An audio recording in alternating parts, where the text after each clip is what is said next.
Shalom. Shalom. Wow.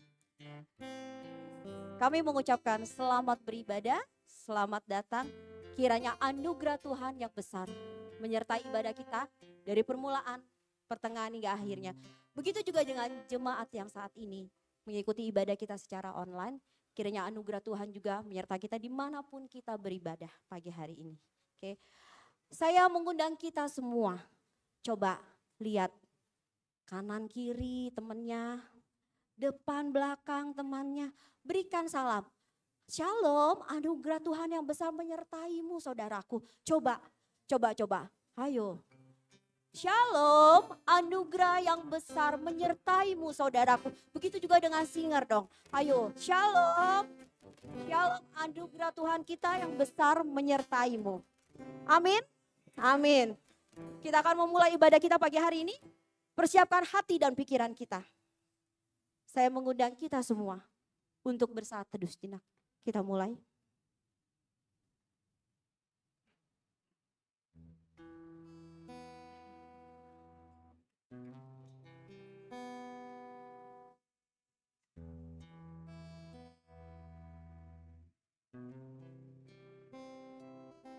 Berkat kasih setiamu yang besar, kami akan masuk ke dalam rumahmu. Sujud menyembah arah bait-Mu yang kudus dengan takut akan Engkau. Amin. Mari kita bangkit berdiri. Engkau telah berkenan kepada tanah-Mu ya Tuhan, telah memulihkan Yakub. Engkau telah mengampuni umat-Mu, telah menutupi segala dosa mereka. Engkau telah menyurutkan segala gemas-Mu, telah meredakan murka-Mu yang menyala-nyala. Bersama-sama, pulihkanlah kami ya Allah, penyelamat kami, dan tiadakanlah sakit hati-Mu kepada kami. Pertolongan kepada kita adalah di dalam nama Allah, yang menjadikan langit dan bumi.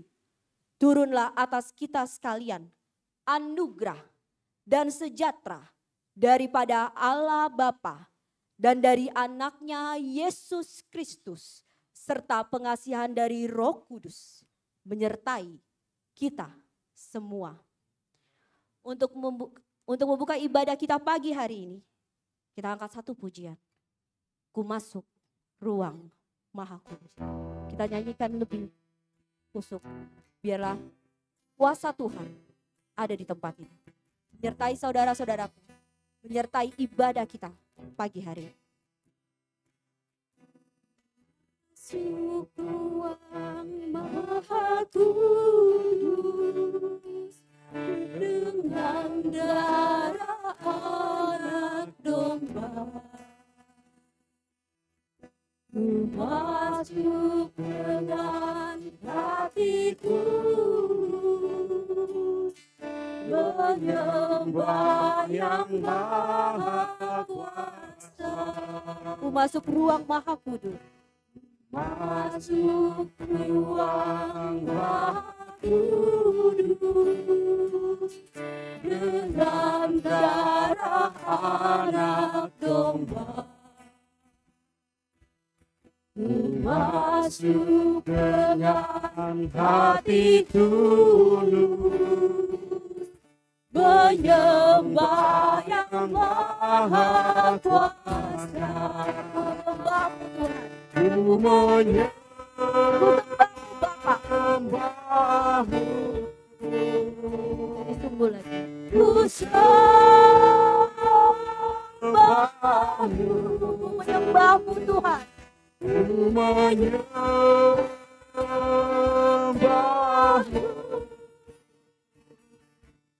ku sembah-Mu, sabdamu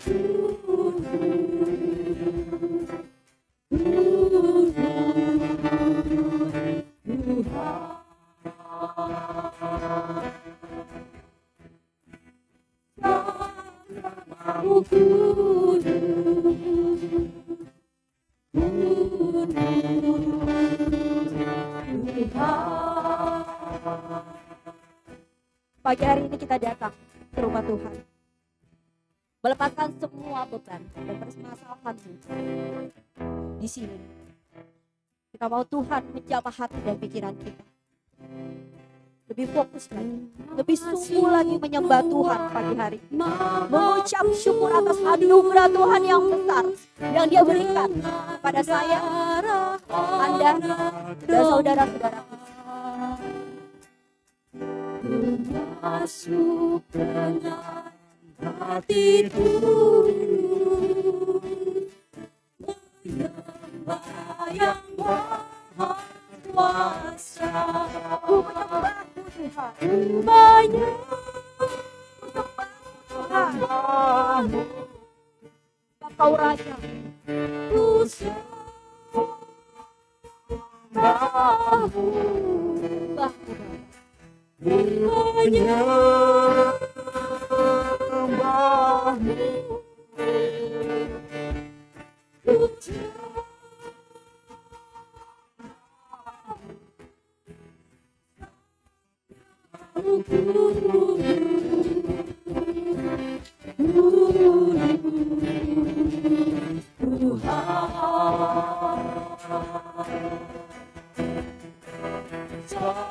namamu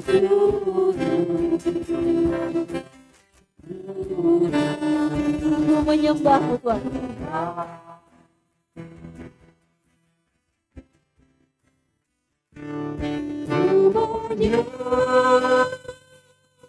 menyembahmu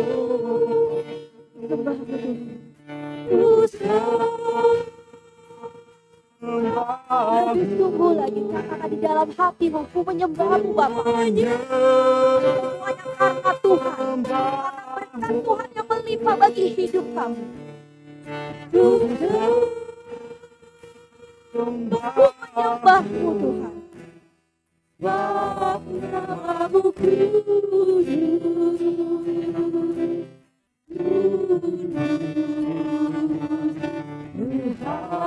Sebab namamu kudus Bapa. sebab namamu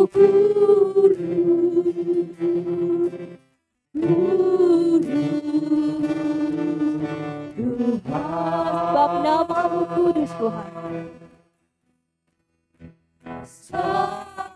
namamu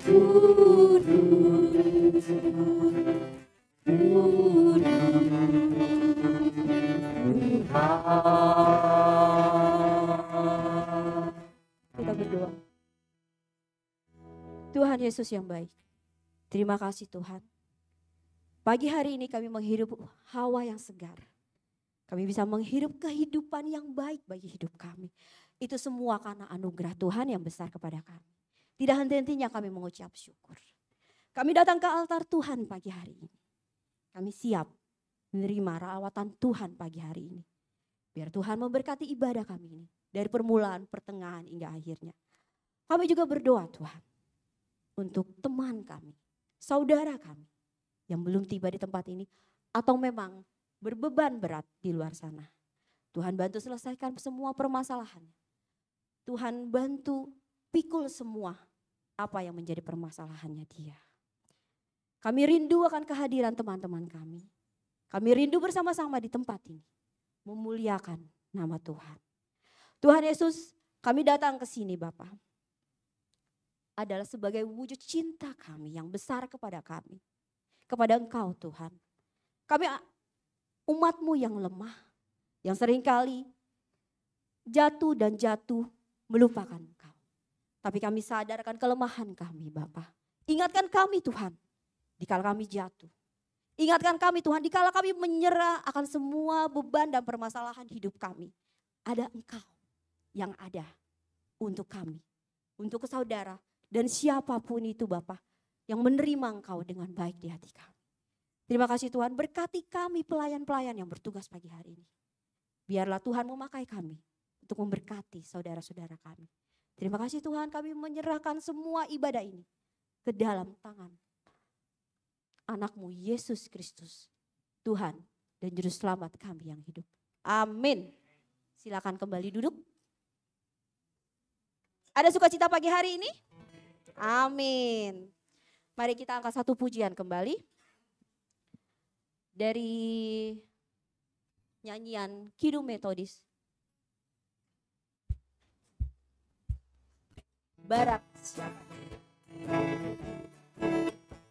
Boleh sambil bertepuk tangan.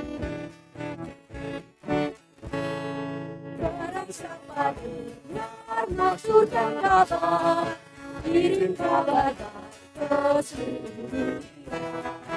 Sebarkanlah kabar yang penuh suka, dari barang siapa, barang siapa, barang siapa, beritakanlah kasih kita membuat kata kita panggil yang sesat. Mari barang siapa, jangan lagi tunda, datang marilah. Itulah kemuliaan juga dalam hidup, itulah Yesus Tuhan. Mari barang siapa, barang siapa, barang siapa, kita lupa apa kita panggil yang dekat. Mari barang siapa,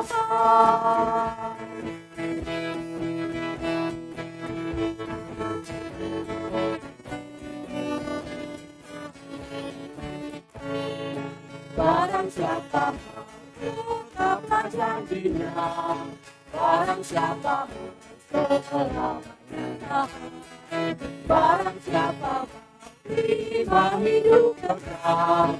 Mari barang siapa, barang siapa, barang siapa, tidakkanlah kasih kita lupa. Apa kita panggil yang sesat. Mari barang siapa,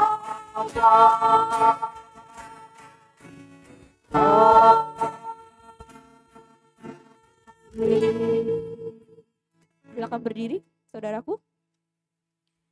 Kita akan menyatakan pengakuan iman rasuli kita bersama dengan gereja di segala abad dan tempat. Marilah kita dengan sungguh-sungguh mengucapkan pengakuan iman kita seperti yang berbunyi demikian. Aku percaya kepada Allah, Bapa yang Maha Kuasa, dari datang dan bumi, dan kepada Yesus Kristus, anaknya yang tunggal Tuhan kita, yang dikandung daripada Roh Kudus, lahir dari anak darah Maria, yang menderita sengsara di bawah penderitaan Pontius Pilatus, disalibkan, mati dan dikuburkan, turun ke dalam kerajaan maut, pada hari yang ketiga, bangkit pula dari antara orang mati, naik ke surga, duduk sebelah kanan Allah, Bapa yang Maha Kuasa, dan akan datang dari sana untuk menghakimi orang yang hidup dan yang mati. Aku percaya kepada Roh Kudus, gereja yang kudus dan am, persekutuan orang kudus, pengampunan dosa, kebangkitan daging dan hidup yang kekal. Amin. Silakan kembali duduk. Kami mengundang anak-anak teens untuk melanjutkan ibadah di lantai 3. Silakan adik-adik. Silakan. Selamat beribadah adik-adik. Saya mewakili PWMI mengucapkan terima kasih yang besar atas dukungan dan perhatiannya kepada kami. Kemarin kami telah menjalankan satu aksi sosial ibu-ibu PWMI dengan sosial gereja, ya, telah berjalan dengan baik dan kami berterima kasih atas dukungannya. Tanpa saudara-saudara kita, kami tidak bisa menjalankannya dengan baik. Terima kasih. Dan kami juga mengucapkan terima kasih pada Jemaat Mandarin. Terima kasih atas supportnya, ya, yang seringkali kami mendapatkan perhatian dan bantuannya. Kita kembali melanjutkan ibadah kita pagi hari ini. Persiapkan persembahan kita.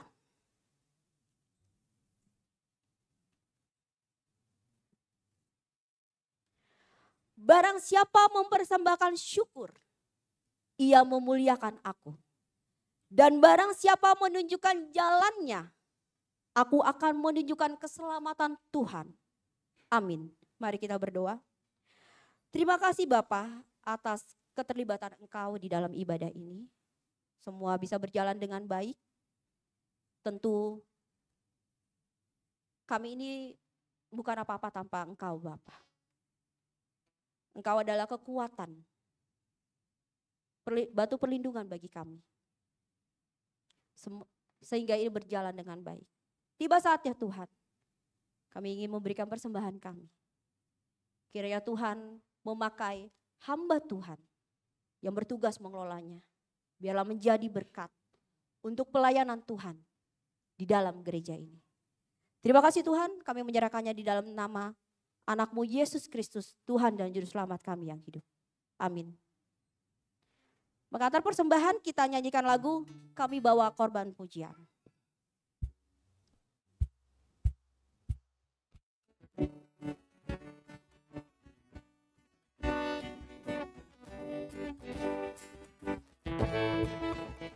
Bisa bertepuk tangan.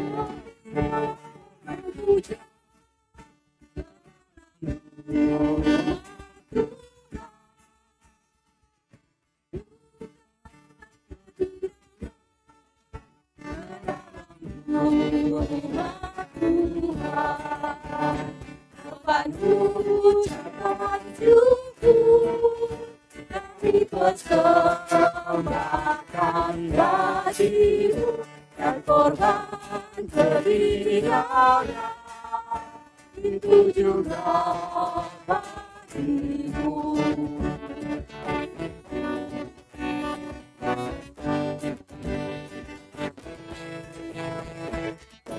Kami berpuja rumah Tuhan, juga berkegirangan rumah Tuhan. Korban ucapan syukur kami persembahkan hatimu dan korban teringatnya, itu juga hatimu. Korban ucapan syukur persembahkan hatimu dan korban teringatnya, itu juga hatimu.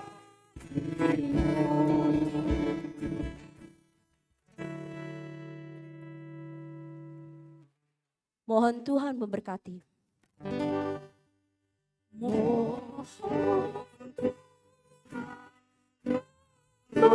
berkati kesenian kami ini, agar dapat digunakan untuk kemuliaan Tuhan.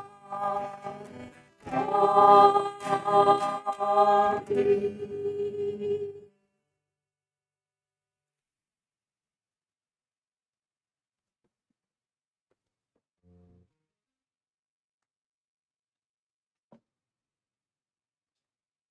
Silakan kembali duduk.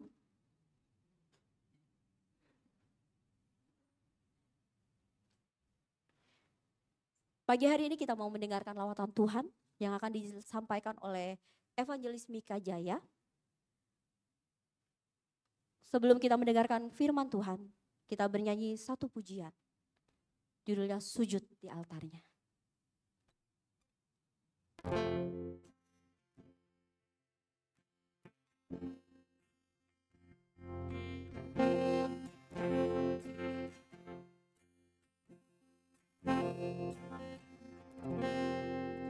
Lagu ini akan dinyanyikan singer dulu. Nanti kita bersama-sama akan menyanyikannya. Tak seorang pun mengerti bebanku, ku tanya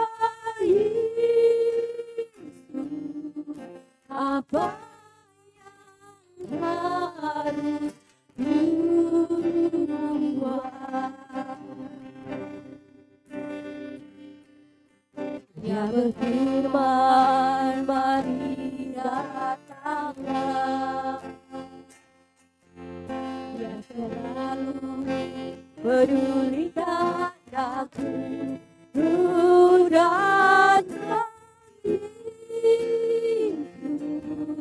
ya pikulkan bebanku. Mari kita bersama-sama menyanyikan pujian.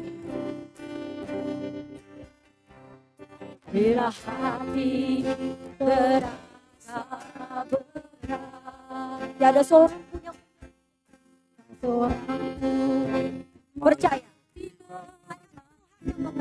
Tuhan apa yang harus buat, dia berfirman tidak, dia selalu pedulikan aku,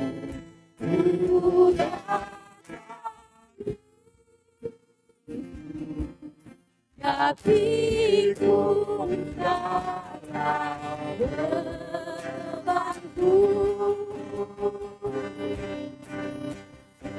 curi hartanya ku bawa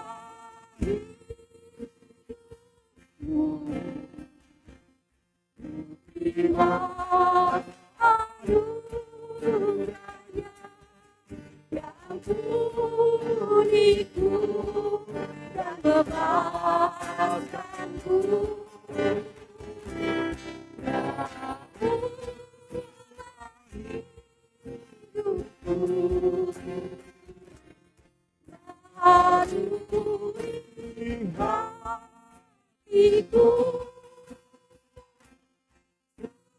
Satu terjadi,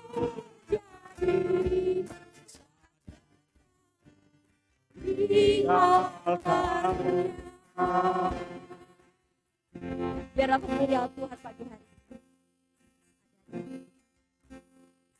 Lepaskan semua beban. Ada Yesus. Ada untuk saudara. Depan. Lebih kusuk lagi. Nyanyikan lagu. mengerti bebanku, Yang datang kepada Yesus. Semua permasalahan. Lepaskan semua beban hidupmu hanya kepada Dia. Sebab Dia Tuhan yang sangat mengerti. Dia selalu pedulikan aku,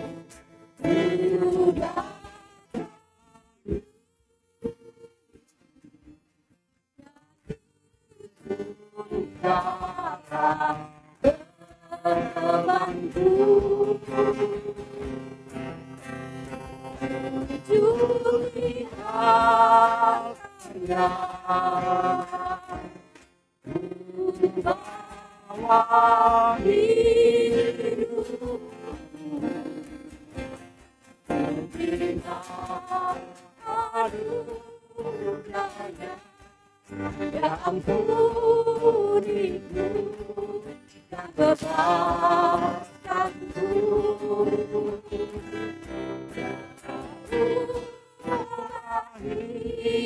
Hidupku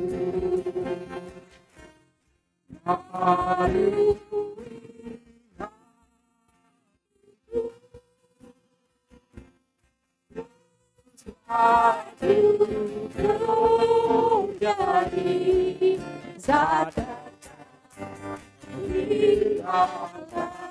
Pemulihan terjadi. Pemulihan terjadi.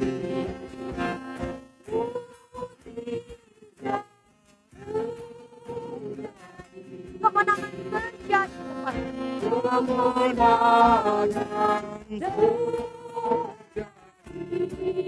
saat Saat datang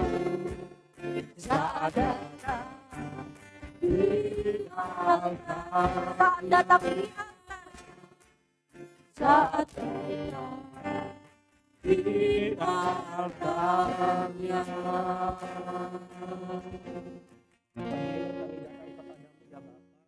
Karena kami membutuhkan Engkau. Berbicaralah kepada kami lewat firman. Firman Tuhan yang memulihkan kami. Firman Tuhan yang menguatkan kami. Dan firman Tuhan yang menghibur hati kami. Tolonglah kami ya Tuhan, agar kami terus hidup di dalam anugerah Tuhan. Berkati untuk setiap kami, baik kami yang belajar bersama, maupun kami nanti yang akan pulang melakukannya dalam hidup kami sehari-hari. Terima kasih ya Tuhan. Di dalam nama Tuhan Yesus kami sudah berdoa. Amin. Ya silahkan duduk, tim worship.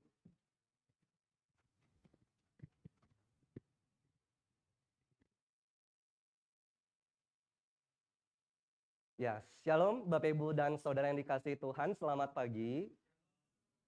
Sungguh jika kita ada sebagaimana kita ada sekarang ini, itu semua adalah karena kasih karunia Tuhan yang dianugerahkannya bagi setiap kita. Sehingga Bapak Ibu, saya tidak tahu bagaimana kondisi kita per hari ini. Mungkin hari ini kita datang ke rumah Tuhan, kita datang beribadah kepada Tuhan dengan satu beban hidup ataupun dengan satu masalah yang terasa besar. Entah itu kesehatan kita yang menurun, yang semakin memburuk akibat polusi udara ya di Jakarta ini selama seminggu terakhir kembali buruk lagi. Ataupun mungkin kita sedang berbeban berat karena adanya cicilan utang yang tertunggak sekian lamanya. Atau barangkali di antara kita hari ini ada yang relasinya dengan pasangan hidupnya sedang renggang akibat miskomunikasi. Ataupun mungkin di antara kita hari ini ada juga yang usaha ataupun bisnisnya yang dia kerjakan belum juga kunjung balik modal. Dan masalah-masalah lainnya Bapak Ibu. Tetapi kabar baiknya, masalah hidup kita boleh jadi besar, tapi anugerah Tuhan jauh lebih besar. Ada amin Bapak Ibu Saudara? Ya, saya pribadi ketika menghadapi satu masalah yang terasa besar dalam hidup saya mengaminkan satu lagu penyembahan yang mengatakan begini. Besar anugerahmu, berlimpah kasihmu. Semakin hari, semakin bertambah, besar anugerahmu. Saya percaya setiap kita tentu tahu lagu ini ya. Besar anugerahmu. Setiap kita pasti tahu. Dan kita sering mengingat, oke. Ketika kita mengingatkan diri kita, ternyata anugerah Tuhan itu besar, maka masalah hidup kita akan menjadi kecil. Itu satu konsekuensi logika berpikir yang kita bisa punyai. Ketika kita melihat, memandang hidup kita berada di dalam anugerah Tuhan, maka apapun yang ada di depan kita sana, yang sudah menunggu kita, semuanya bisa teratasi dengan baik. Untuk itu Bapak Ibu, mari kita bersama melihat ke dalam firman Tuhan.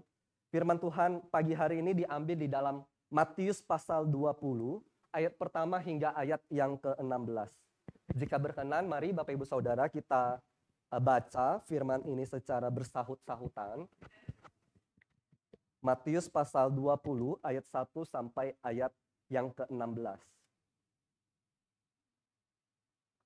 Jika sudah menemukannya, katakan haleluya. Puji Tuhan. Ya, mari kita baca. Saya ayat pertama, minta partisipasi Bapak Ibu Saudara membacakan ayat kedua dan begitu seterusnya. Perumpamaan tentang orang-orang upahan di kebun anggur. Adapun hal kerajaan sorga sama seperti seorang tuan rumah yang pagi-pagi benar keluar mencari pekerja-pekerja untuk kebun anggurnya. Setelah ia sepakat dengan pekerja-pekerja itu mengenai upah sedinar sehari, ia menyuruh mereka ke kebun anggurnya. Kira-kira pukul 9 pagi, ia keluar pula dan dilihatnya ada lagi orang-orang lain menganggur di pasar. Katanya kepada mereka, "Pergi jugalah kamu ke kebun anggurku dan apa yang pantas akan kuberikan kepadamu. Dan mereka pun pergi. Kira-kira pukul 12 dan pukul 3 petang, ia keluar pula dan melakukan sama seperti tadi. Kira-kira pukul 5 petang, ia keluar lagi dan mendapati orang-orang lain pula. Lalu katanya kepada mereka, "Mengapa kamu menganggur saja di sini sepanjang hari?" Kata mereka kepadanya, "Karena tidak ada orang mengupah kami." Katanya kepada mereka, "Pergi jugalah kamu ke kebun anggurku." Ketika hari malam, Tuhan itu berkata kepada mandurnya, "Panggillah pekerja-pekerja itu dan bayarkan upah mereka, mulai dengan mereka yang masuk terakhir hingga mereka yang masuk terdahulu." Maka datanglah mereka yang mulai bekerja kira-kira pukul 5 dan mereka menerima masing-masing 1 dinar. Kemudian datanglah mereka yang masuk terdahulu, sangkanya akan mendapat lebih banyak. Tetapi mereka pun menerima masing-masing 1 dinar juga. Ketika mereka menerimanya, mereka bersungut-sungut kepada tuan itu. Katanya, mereka yang masuk terakhir ini hanya bekerja 1 jam, dan engkau menyamakan mereka dengan kami yang sehari suntuk bekerja berat dan menanggung panas terik matahari. Tetapi tuan itu menjawab seorang dari mereka, "Saudara, aku tidak berlaku tidak adil terhadap engkau. Bukankah kita telah sepakat sedinar sehari? Ambillah bagianmu dan pergilah. Aku mau memberikan kepada orang yang masuk terakhir ini sama seperti kepadamu." Tidakkah aku bebas mempergunakan milikku menurut kehendak hatiku? Atau iri hatikah engkau karena aku murah hati? Demikianlah orang yang terakhir akan menjadi yang terdahulu, dan yang terdahulu akan menjadi yang terakhir. Amin untuk pembacaan firman Tuhan. Terima kasih Bapak Ibu untuk partisipasinya. Ya, di dunia yang kita tinggali hari ini, Bapak Ibu yang punya anak pasti tahu ya bahwa di bulan-bulan Agustus, September, dan Oktober, ini adalah 1 bulan yang sangat penuh sukacita bagi anak-anak Bapak Ibu yang sedang berkuliah. Kenapa? Karena di bulan-bulan ini adalah kelulusan mereka ataupun masa mereka di wisuda. Sama seperti saya nanti di tanggal 29 September. Ya Bapak Ibu, di dunia yang kita tinggali hari ini, kita melihat kenyataannya seperti yang ada di layar, bahwa ada banyak sekali fresh graduate atau lulusan perguruan tinggi, tetapi mereka nganggur. Padahal baru saja mereka mendapatkan gelar sarjana dan diwisuda. Dan kita juga melihat bahwa orang-orang ini berusaha melamar ke sana kemari. Sehingga seperti satu lelucon ya, ketika sudah selesai wisuda, sang dosen berkata, "Ya, selamat datang kepada unemployed," kepada orang-orang pengangguran seperti itu. Karena memang di dunia kita hari ini tuh untuk melamar ataupun mendapat satu pekerjaan itu tidaklah semudah yang dipikirkan. Dan setelah melamar ke sana kemari, tapi juga tidak kunjung dapat kerjaan. Nah, Bapak Ibu, pas begitu sudah dapat kerjaan nih, malah di PHK sama bos perusahaannya. Kita juga melihat contoh lain di mana banyak orang yang sejak masa mudanya, mungkin juga Bapak Ibu hari ini, yang sejak masa mudanya gigih, setia, loyal sekali sama satu perusahaan, kerja banting tulang, suntuk, sampai malam pun overthinking demi kerjaan. Tapi pada akhirnya seperti ini, di masa tuanya, kering, merasa sia-sia, merasa gak ada sesuatu yang memperhatikan mereka, yang mengasihi mereka pada masa pensiunnya mereka. Dan ada data menyebutkan bahwa masih banyak sekali pekerja di Indonesia yang pengangguran dan gaji mereka juga masih banyak sekali yang di bawah rata-rata. Sementara kita juga lihat orang-orang lain, Bapak Ibu mungkin pernah merasa iri hati begitu sama teman-teman di satu perusahaan yang sama. Mereka kayaknya bekerja leha-leha, tenang-tenang aja.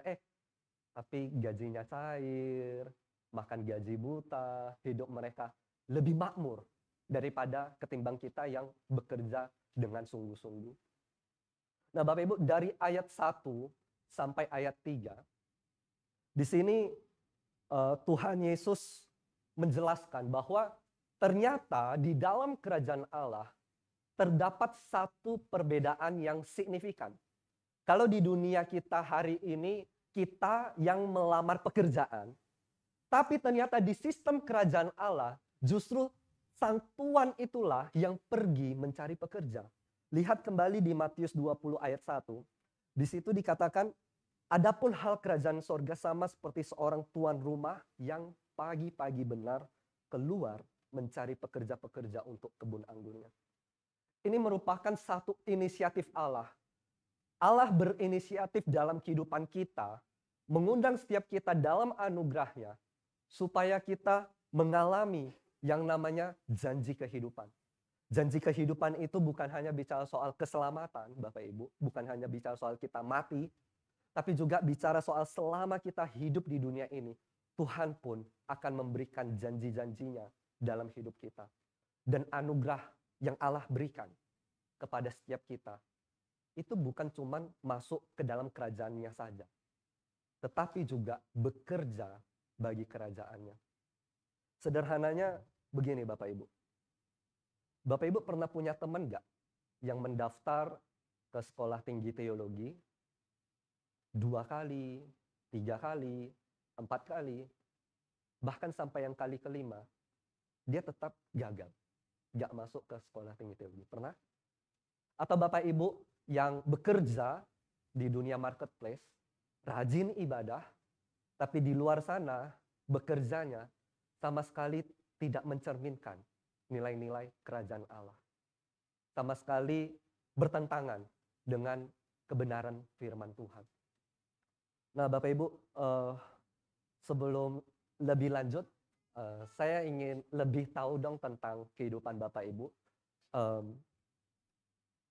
Kalau merasa itu saya, boleh angkat tangan ya. Di antara kita yang ada di ruangan di tempat ini, siapa yang merasa dirinya bahwa saya bekerja? Boleh angkat tangannya. Bahwa saya ini termasuk pekerja, boleh angkat tangannya. Oke, saya melihat ya paling 30-40% ya, boleh turun ke tangan. Pertanyaan yang kedua, apakah saya bekerja bagi kerajaan Allah? Boleh angkat tangannya? Semakin sedikit. Oke, turunkan tangannya. Berarti yang lain ini pengacara ya, pengangguran banyak acara ya. Tanda saja Bapak Ibu, jangan diambil hati.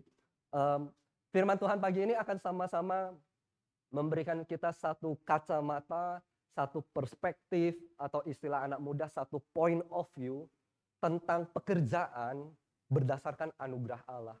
Mari saat ini kita melihat atau mengarahkan hati kita, mengarahkan pikiran kita, melihat dari sudut anugerah Allah tentang pekerjaan kita. Sehingga yang tadi khususnya banyak ibu-ibu yang tidak angkat tangan, apakah betul ibu rumah tangga itu tidak dianggap bekerja? Nah, nanti akan kita sama-sama lihat di belakang. Satu point of view ini sangat penting, satu pemahaman ini, satu paradigma ini.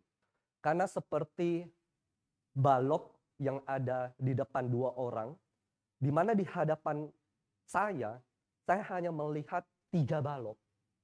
Tetapi di hadapan sana, dia melihat 4 balok. Point of view itu akan mempengaruhi kita ketika kita bekerja, ketika kita berada di dalam Tuhan. Dan dari perumpamaan tentang orang-orang upahan yang Yesus ceritakan, saya melihat ada 3 problem tentang pekerjaan yang diangkat secara khusus.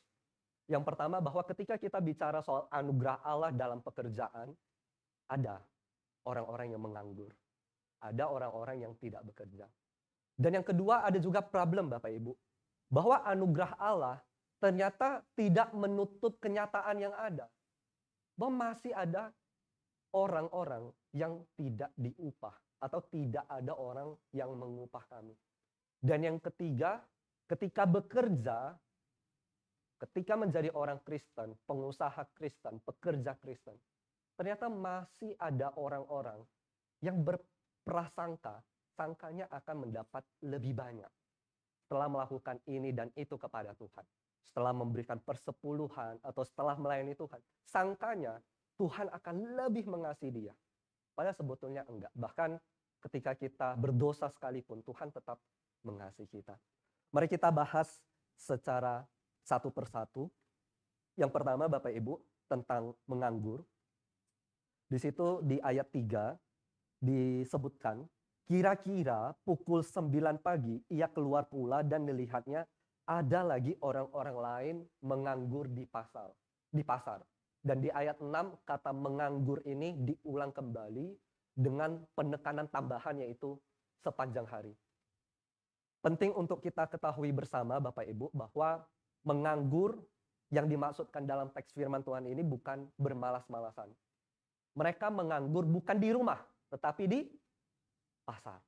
Pasar pada zaman Tuhan Yesus adalah satu tempat keramaian umum di mana memang pada kebiasaannya orang-orang upahan atau buruh atau karyawan, mereka akan pagi-pagi pergi berkumpul di pasar sehingga mereka bisa berjumpa dengan majikan atau dengan orang-orang konglomerat di sana yang akan mempekerjakan mereka. Dan di sini disebutkan jam 9 pagi, sang tuan rumah itu pergi keluar mencari lagi pekerja yang sedang menganggur di pasar. Di sini tidak disebutkan ya Bapak Ibu, apakah orang-orang ini datang yang jam 9 pagi, bukan. Tapi yang disebutkan di sini adalah sang tuan itu yang datang pukul 9 pagi. Sehingga bisa jadi begini. Bisa jadi orang-orang itu yang pukul 9 pagi ini, yang direkrut ini, bisa jadi orang-orang itu sudah ada di pasar dari pukul 6 pagi. Dan tidak bisa dibilang mereka baru datang jam 9. Karena firman Tuhan tidak bilang begitu. Jadi mereka jam 9 pagi baru direkrut, itu bukan karena mereka terlambat datang ke pasar, setelah sibuk sana sini, atau macet di jalanan, mereka baru bisa di pasar jam 9 pagi, bukan. Tetapi mereka ada di pasar itu dari pukul 6 pagi, pukul 9 pagi, dan di ayat selanjutnya dikatakan pukul 12, pukul 3, dan pukul 5 petang. Bisa jadi, Bapak Ibu, sang tuan itu tahu. Di sini jam 6 pagi dia melihat ada kelompok ini yang butuh kerjaan, kelompok ini juga butuh kerjaan, kelompok ini butuh kerjaan. Tapi sang tuan yang menggambarkan Allah, dia pergi kepada kelompok yang pertama yang merekrut mereka pada pukul 6 pagi. Baru kemudian pada pukul 9 pagi, pukul 12 siang, pukul 3 petang, dan pukul 5 sore. Kira-kira pertanyaannya Bapak Ibu, bisa nggak sang tuan itu merekrut semua orang itu sekaligus pukul 6 pagi? Kan orang-orangnya udah datang nih dari pukul 6 pagi. Bisa nggak sang tuan itu langsung merekrut semua? Kenapa sang tuan itu memilih hanya merekrut sebagian orang saja pukul 6 pagi? Sementara orang-orang yang mungkin sudah menunggu dari 6 pagi, mereka baru direkrut, baru diberikan kerjaan pukul 9 pagi. Begitu pula dengan yang pukul 12 dan pukul 3. Kenapa sang tuan memutuskan untuk tidak mempekerjakan mereka sekaligus pada waktu yang sama? Padahal kan enak di sang tuannya ya. Sang tuannya kan gak usah bolak-balik, capek keluar, pergi, rekrut, balik rumah lagi, pergi lagi jam 9, ambil lagi pekerja, pulang jam 12 gitu-gitu kan capek ya. Tapi kenapa? Kenapa sang tuan itu melakukan seperti itu? Apa sebetulnya yang menjadi tujuannya? Kenapa sang tuan baru merekrut mereka, baru memberikan anugerah pekerjaan itu kepada mereka pada pukul 9 pagi. Yaitu supaya mereka tahu, Bapak Ibu. Supaya mereka tahu bahwa kesempatan bekerja itu adalah anugerah. Bapak Ibu bayangkan, ketika Sang Tuhan melewati orang-orang itu, dan sampai pukul 5 petang nanti, Sang Tuhan itu tahu bahwa kalau mereka tidak bekerja, tidak ada yang mempekerjakan mereka, maka mereka tidak akan mendapat upah. Dan akibatnya apa? Keluarga mereka sengsara.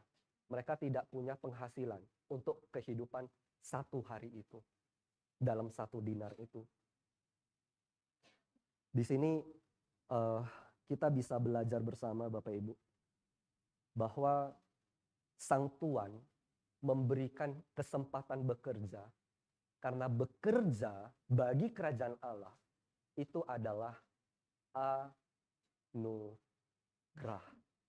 Bekerja bagi kerajaan Allah adalah anugerah. Sebab tidak semua orang, namanya aja anugerah ya. Sang Tuhan itu memberikan anugerah itu kepada siapa saja yang Dia mau berikan. Contohnya dalam firman Tuhan ini, kepada duluan yang pukul 6 pagi. Baru di ayat 3, kepada yang pukul 9 pagi.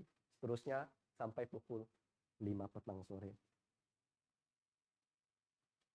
Dan firman Tuhan bilang Bapak Ibu di Efesus pasal 2 ayat 10, bahwa Allah itu beranugerah menyediakan bagi kita pekerjaan yang telah Dia persiapkan sebelumnya. Dan Ia mau supaya kita hidup di dalamnya. Jadi sebetulnya aneh kalau kita tadi tidak mengangkat tangan. Karena point of view kita yang keliru. Karena sebetulnya setiap orang yang sudah di dalam Tuhan, Allah sudah menganugerahkan pekerjaan. Pekerjaan yang telah Allah persiapkan sebelumnya. Dan Allah mau supaya kita hidup di dalamnya. Bapak Ibu, kalau misalnya Bapak Ibu melihat kiri kanan kita, tetapi juga melihat diri kita masing-masing. Tadi kita datang, kita ke gereja, ada yang terlambat enggak? Tadi jam 10 ibadah, 10 lewat dikit. Kita datang. Atau kita bekerja, kita datang ke kantor, lewat dari jam yang sudah ditentukan perusahaan.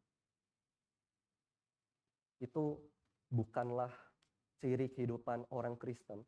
Karena di sini kita melihat bahwa orang-orang yang menganggur tadinya, mereka yang membutuhkan pekerjaan, ketika mereka datang ke pasar, mereka tahu bahwa pekerjaan itu akan ada, dan itu adalah karena anugerah Allah.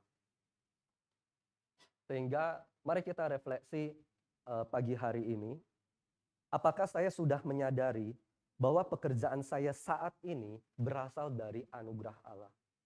Tentu saja tidak terlepas dengan kegigihan Bapak Ibu, keuletan Bapak Ibu dalam pekerjaan. Tetapi berbeda dengan dunia tadi, Allah yang mencari pekerja.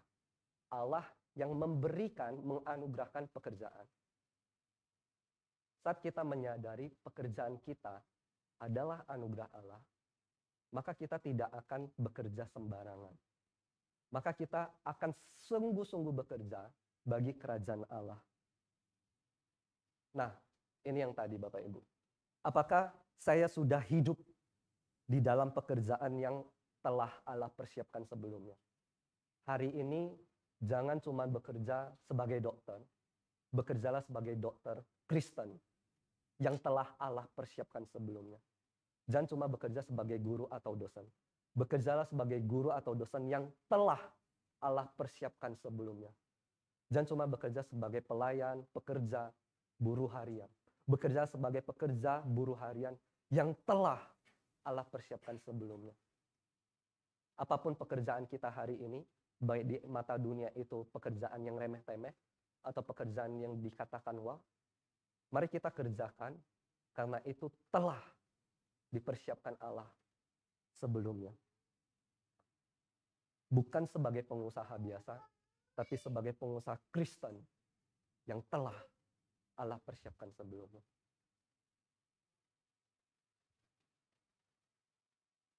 Dan yang berikutnya, apakah pekerjaan saya bagian dari pekerjaan Allah?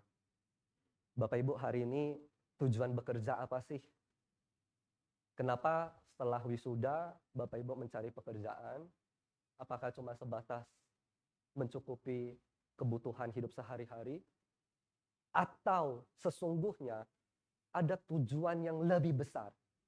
Bahwa bukan hanya bekerja bagi dirinya sendiri, bukan hanya bekerja bagi keluarganya, bukan hanya bekerja bagi gerejanya, tapi bagi sesuatu yang jauh lebih besar. Bagi kerajaan Allah. Bapak Ibu, kerajaan Allah itu simpelnya seperti ini. Ketika kita ada di satu tempat, dan orang-orang melihat Allah hadir, baik di tempat itu maupun di dalam kehidupan kita. Nah, itulah bekerja bagi kerajaan Allah. Sehingga bekerja itu bukan hanya dokter tadi, pengusaha tadi, tapi makan. Itu juga satu tindakan aktivitas pekerjaan.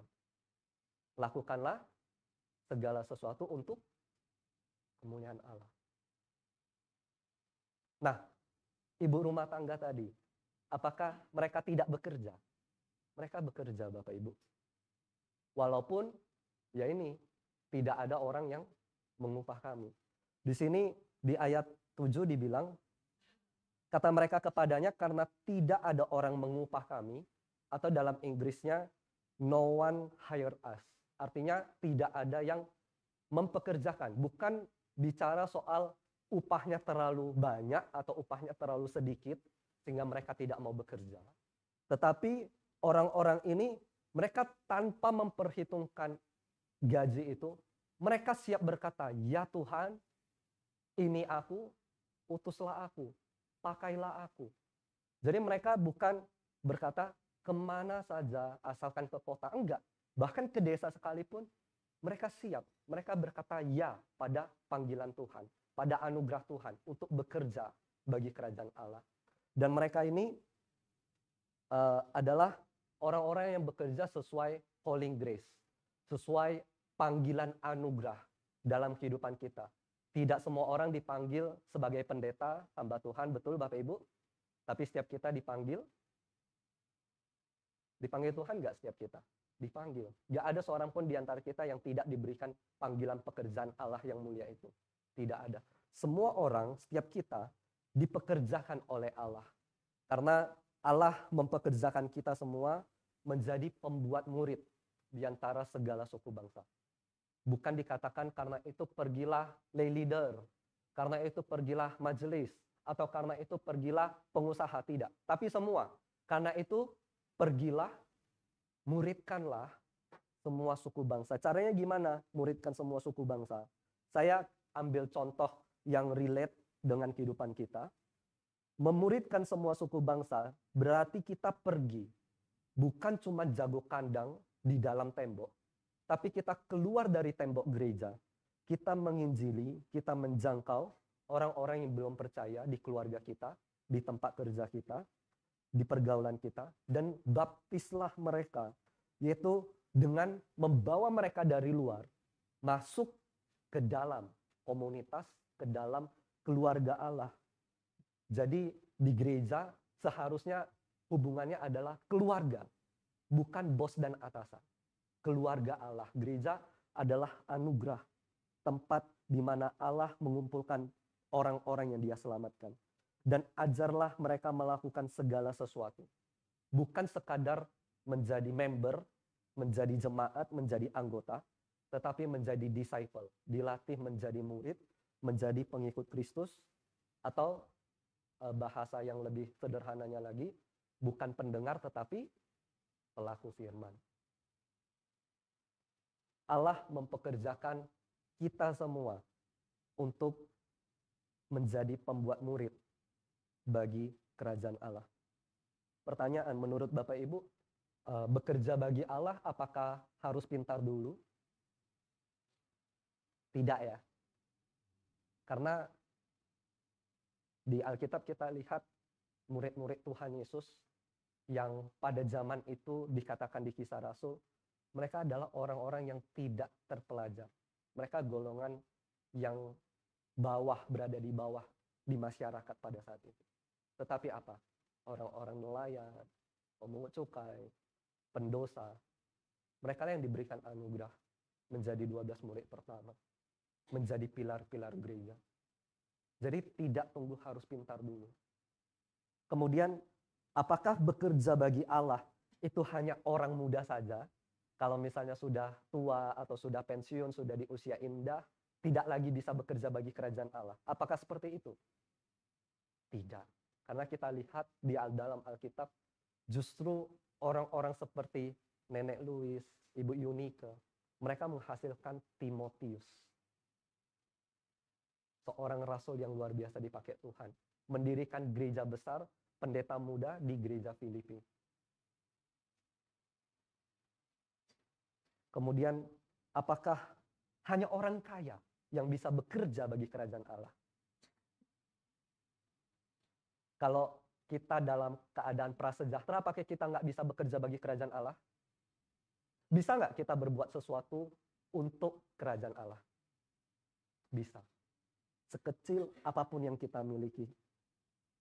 Kisah para rasul itu menunjukkan kepada kita justru gereja-gereja kecil, katakanlah jemaat 100 kurang, justru gereja di Asia kecil seperti Filipi, Makedonia, mereka memang miskin secara materi, tetapi disebutkan Alkitab mereka kaya secara kemurahan. Bandingkan dengan gereja besar, gereja di kota metropolitan, katakanlah Jakarta, gereja besar, yaitu gereja Korintus pada saat itu. Gereja yang sangat kaya sekali, tetapi pelitnya minta ampun. Dan lihat, gereja yang seperti itu apakah kondisinya baik? Tidak. Terjadi perpecahan di tengah gereja besar. Kemudian, ini tadi ada stigma ibu rumah tangga itu dianggap gak bekerja, cuma suami-suami atau wanita-wanita karir aja yang disebut pekerja. Apakah seperti itu? Enggak, Bapak Ibu. Menjadi ibu rumah tangga di rumah, itu pun adalah satu pekerjaan yang Allah telah sediakan sebelumnya. Bapak Ibu, saya dalam keluarga saya sendiri, saya bersyukur, walaupun mama saya tidak Kristen sejak kecil, baru sejak kuliah, sebelum menikah sudah Kristen, saya mendapatkan sosok teladan mama yang sangat-sangat luar biasa, seorang pendoa, seorang pembaca firman Tuhan juga. Dan itu besar sekali pengaruhnya buat saya.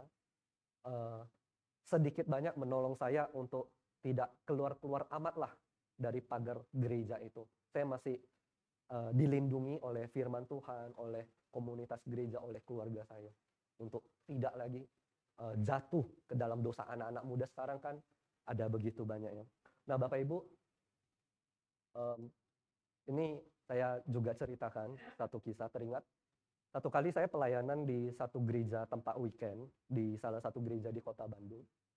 Ada anak-anak di sana yang disuruh kami mahasiswa weekend untuk jaga. Gitu. Iseng aja, saya bertanya kepada salah satu anak. Jadi namanya siapa? Saya lupa namanya. Terus sudah kelas berapa? Kelas 4, kelas 5, kurang lebih sekitar gitu. Oh, di sini asli orang Bandung atau apa? Ya, asli orang Bandung. Papa mama ibadah? Iya. Orang kepentingan gereja? Iya, orang kepentingan gereja. Terus saya bertanya satu pertanyaan seperti ini. Kamu merasa disayang nggak sama papa? Cukup nggak kamu dipelihara, dirawat oleh orang tua kamu? Bapak Ibu bisa tebak jawabannya apa? Karena orang tuanya terlalu sibuk di gereja dan lupa mengurus keluarga. Kemarin banget malam, ada satu adik rohani saya tanya saya begini, Komika, menurut Koko, apakah Tuhan itu sudah kasih kita kerjaan, tapi kita nggak pelayanan, apakah kita salah di mata Tuhan? Menurut Bapak Ibu gimana? Kalau misalnya Tuhan sudah kasih kita kerjaan, tapi kita ini belum terlibat dalam pelayanan di gereja, apakah kita ini salah di mata Tuhan?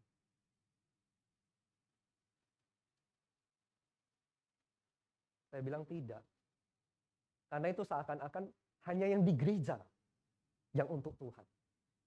Tapi kita harus punya pemahaman yang lebih luas, bahwa yang di luar pun, ketika kita ada di luar sana, ketika kita bekerja, berinteraksi dengan orang-orang, itu pun adalah pekerjaan.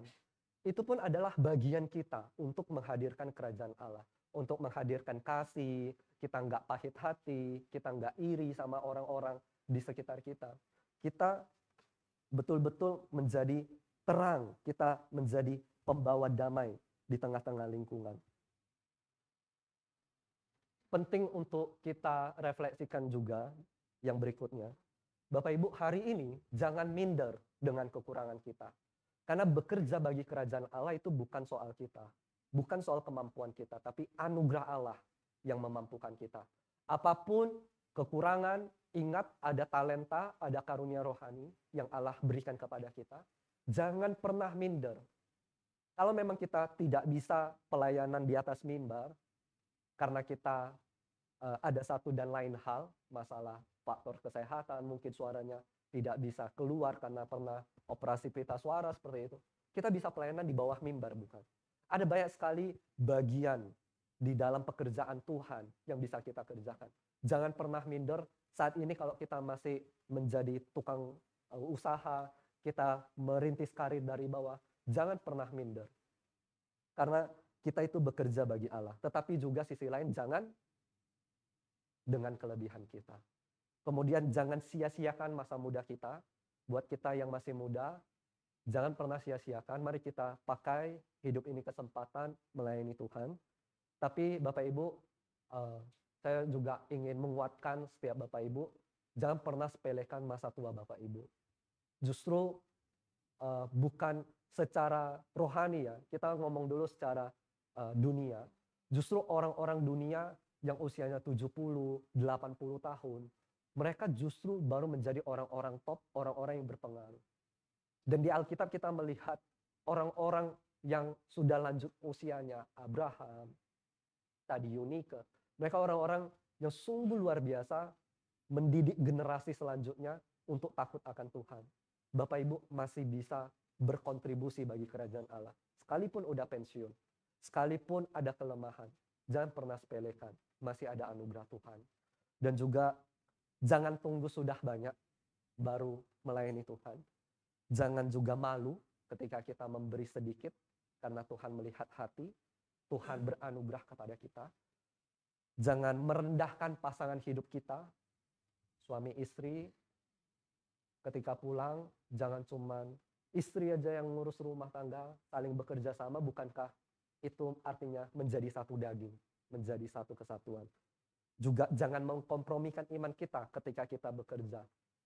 Saya sedikit banyak mendengar dari P2MI kemarin, bapak-bapak ya cerita di pekerjaannya, gak mudah untuk tetap jujur, untuk tetap berlaku benar.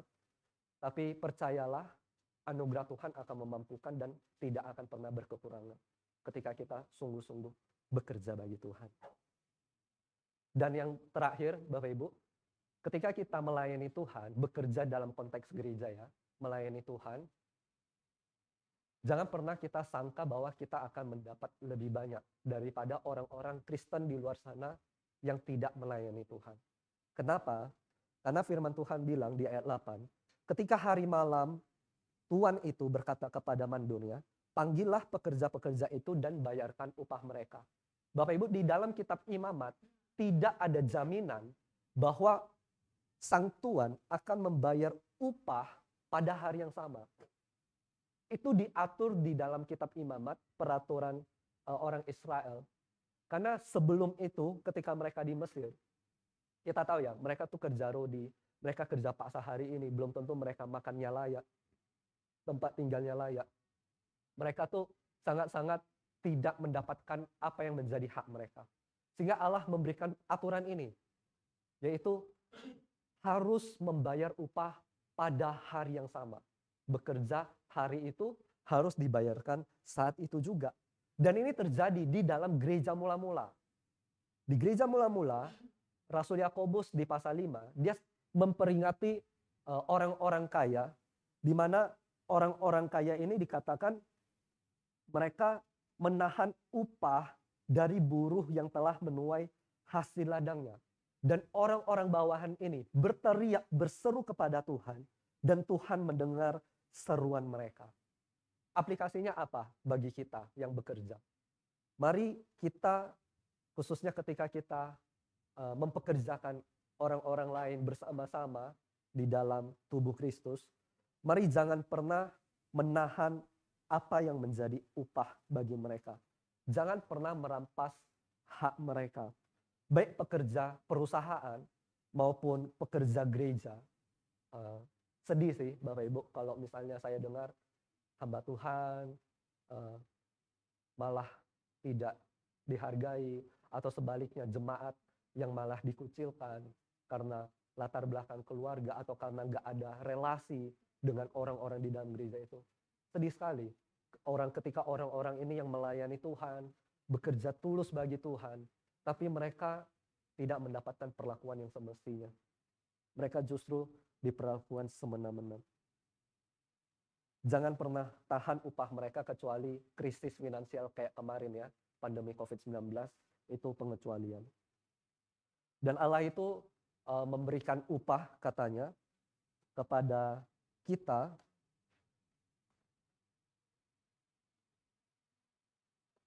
ketika ada orang-orang itu yang bersangka mereka akan mendapat lebih banyak. Sebetulnya mereka lupa bahwa di awal tadi bekerja itu adalah anugerah. Kalau misalnya kita sangka Tuhan, saya ini udah bekerja giat, saya ini udah bekerja tekun, saya ini udah bekerja pagi-pagi bangun, tapi kenapa usaha saya masih seperti ini? Nah, ada salah paham kita tentang anugerah Allah. Jangan kita berprasangka ketika kita melakukan lebih, maka Tuhan pun akan memberikan yang lebih. Karena ini akan berdampak negatif buat kita. Ketika kita berlaku kurang, maka kita menganggap Tuhan itu berlaku kurang kepada kita. Misalnya, ketika kita melakukan dosa, kita langsung merasa sangat bersalah, kita langsung merasa gak layak, gak usah lagi datang kepada Tuhan, mencari Tuhan. Itu akan sangat negatif. Karena siapa yang layak begitu datang ke rumah Tuhan? Setiap kita sesungguhnya ketika kita beribadah, datang ke rumah Tuhan, itu adalah karena anugerah Tuhan. Jangan kita merasa berhak. Orang-orang ini merasa berhak, Tuhan, aku tuh udah bekerja dari pagi, siang, suntuk, berat, bekerja, tapi engkau samakan aku dengan orang-orang ini yang bekerja cuma 1 jam doang, mereka yang mungkin gak sampai keluar keringat, tapi gaji kami sama, upah kami sama. Tuhan, engkau nggak ada. Jangan sampai kita bermental seperti itu Bapak Ibu. Ketika kita bekerja atau ketika kita melayani, mari kita ingat bahwa kehidupan kita adalah anugerah Tuhan dan penting bagi kita untuk bersyukur dalam segala hal. Baik dalam hal kelimpahan maupun dalam hal kekurangan ataupun dalam hal kecukupan. Mari kita melatih diri kita untuk bersyukur karena itulah yang dikehendaki Allah di dalam Kristus Yesus bagi kita. Jangan pernah iri hati dengan porsi berkat orang lain yang Tuhan berikan. Syukuri dengan apa yang Tuhan berikan kepada kita di tangan kita hari ini. Gunakan itu, doakan, dan itu akan Tuhan berkati menjadi alat bagi kerajaan Allah. Jangan kita juga menuntut ketika kita, khususnya ketika kita punya satu kekuasaan atau ketika kita memegang satu jabatan penting di satu komunitas, dan kita menuntut, oh harus seperti ini, harus seperti itu. Jangan. Kita harus mencukupkan diri seperti Rasul Paulus. Cukupkan diri, sekalipun kita berhak, kita juga berhak melepaskan hak itu. Jangan kita melewati batas, kita ingat terus siapa diri kita di hadapan Tuhan, bahwa kita ini hidup, kita ada, kita bekerja, itu adalah karena anugerah Tuhan di dalam hidup kita.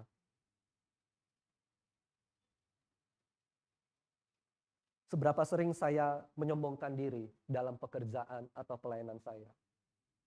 Seberapa sering kita ketika kita bekerja atau kita melayani, kita sangka kita lebih hebat daripada orang lain. Kita sangka cara musik kita lebih jago daripada orang lain.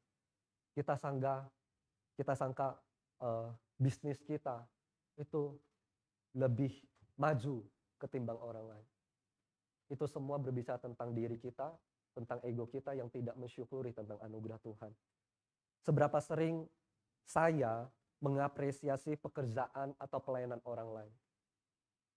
Mari kita biasakan diri mengucapkan terima kasih, bersyukur untuk pasangan kita, untuk penata layan ibadah, untuk para majelis, untuk jemaat. Kita saling bersyukur satu sama lain. Karena Tuhan rindu sekali komunitas itu adalah komunitas yang baik, yang sehat, yang hidup, di mana tidak ada seorang pun di dalamnya yang justru menonjolkan dirinya sendiri daripada yang lain. Dan yang terakhir, pagi tadi, adakah kita mensyukuri anugerah Allah ketika kita bangun? Hari ini, anugerah Allah mengundang Anda dan saya untuk bekerja bagi kerajaannya.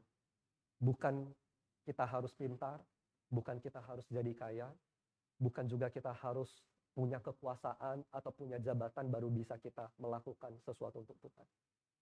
Setiap kita diberikan anugerah, yaitu bekerja bagi kerajaannya. Pertanyaannya, maukah kita? Mari kita berdoa. Bapa yang di sorga, Engkau tahu apa jawaban kami barusan. Apakah kami mau bekerja bagi kerajaan Allah, meresponi anugerah Allah dalam hidup kami. Bahwa kami ketika kami sudah diberikan anugerah keselamatan, ditebus oleh Tuhan Yesus di atas kayu salib, tolonglah kami supaya kami tidak hidup di dalam kesia-siaan, mengikuti segala hawa nafsu dan kedagingan kami. Tetapi ya Tuhan, kami hidup di dalam kekudusan Tuhan, di dalam kemurahan Tuhan, di dalam panggilan Tuhan atas hidup kami. Tolong kami supaya kami hidup di dalam pekerjaan yang telah Allah persiapkan bagi kami. Hamba-Mu berdoa untuk setiap ibu-ibu rumah tangga saat ini. Biarlah Tuhan memberkati setiap ibu-ibu yang ada di ruangan ini. Tuhan pakai mereka menjadi seorang mama yang mencerminkan kasih Tuhan buat anak-anak mereka di rumah. Menjadi seorang istri yang menonjolkan penolong yang sepadan buat suami mereka. Berkati juga Tuhan untuk suami-suami. Biarlah Tuhan berkati agar suami-suami boleh mengasihi istri mereka. Suami-suami boleh mendidik anak-anak mereka. Dan suami-suami yang ada di ruangan ini boleh menjadi kepala cerminan Allah di dalam rumah tangga. Tolong juga untuk setiap para pria karir, para wanita karir. Tolonglah, berkatilah usaha pekerjaan setiap kami ya Tuhan. Karena kami percaya apapun pekerjaan kami saat ini, itu berasal dari anugerah Tuhan. Tidak ada yang bisa kami sombongkan, karena itu suatu waktu bisa hilang, dan tidak ada yang perlu kami takutkan, yang perlu kami khawatirkan, karena Tuhan bisa berkati berkali lipat ganda. Dan Tuhan memberkati untuk setiap kami, di masa muda kami, ataupun di masa tua kami. Berikan semangat yang sama, kobaran api yang sama yang bernyala-nyala, untuk melayani Tuhan, untuk membawa jiwa-jiwa datang kepada Tuhan, memuridkan orang-orang, kami sendiri pun menjadi murid-Mu ya Tuhan. Berkatilah untuk gereja-Mu, GMI Damai Sejahtera, seluruh jemaat Tuhan, majelis serta hamba Tuhan. Berkati supaya gereja ini boleh sungguh-sungguh menjadi cerminan Tuhan, menjadi pembawa perubahan di tengah-tengah masyarakat yang ada di sekitar. Baik dari sampah maupun dari cara bertutur kata, ataupun dari cara kami mengelola usaha pekerjaan kami. Tolonglah ya Tuhan, agar selalu ada anugerah Tuhan mengingatkan kami dan menguatkan kami. Terima kasih ya Tuhan, kami membutuhkan anugerah Tuhan, agar kami terus hidup di dalam pekerjaan Allah. Terima kasih ya Tuhan, kami bersama bersyukur kepada-Mu. Kami berdoa di dalam nama Tuhan Yesus Kristus yang mengajarkan kami berdoa.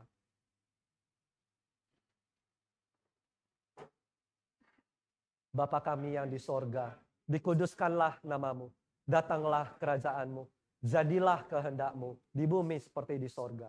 Berikanlah kami pada hari ini makanan kami yang secukupnya, dan ampunilah kami akan kesalahan kami, seperti kami juga mengampuni orang yang bersalah kepada kami. Dan janganlah membawa kami ke dalam pencobaan, tetapi lepaskanlah kami daripada yang jahat. Karena Engkaulah yang mempunyai kerajaan dan kuasa dan kemuliaan sampai selama-lamanya. Amin.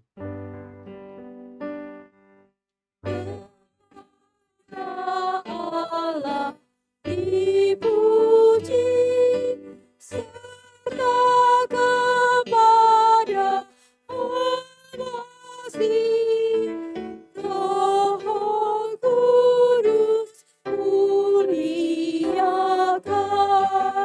berkuasa dan berkasihan.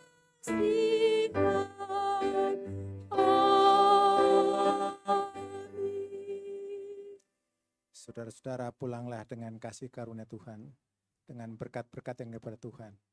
Anugerah sejahtera daripada Tuhan Yesus Kristus, Allah Bapa dan persekutuan dengan Roh Kudus, itulah yang akan membawa saudara kepada hidup yang kekal hari ini sampai selama-lamanya. Amin. Amin. Amin. Amin.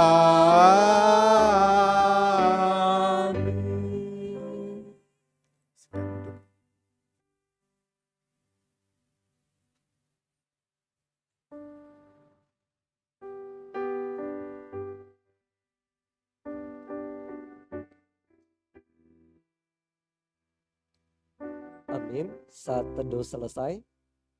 Selamat hari Minggu. Jangan lupa sapa kiri kanannya. Tuhan Yesus memberkati, sampai ketemu di ibadah minggu depan. Shalom.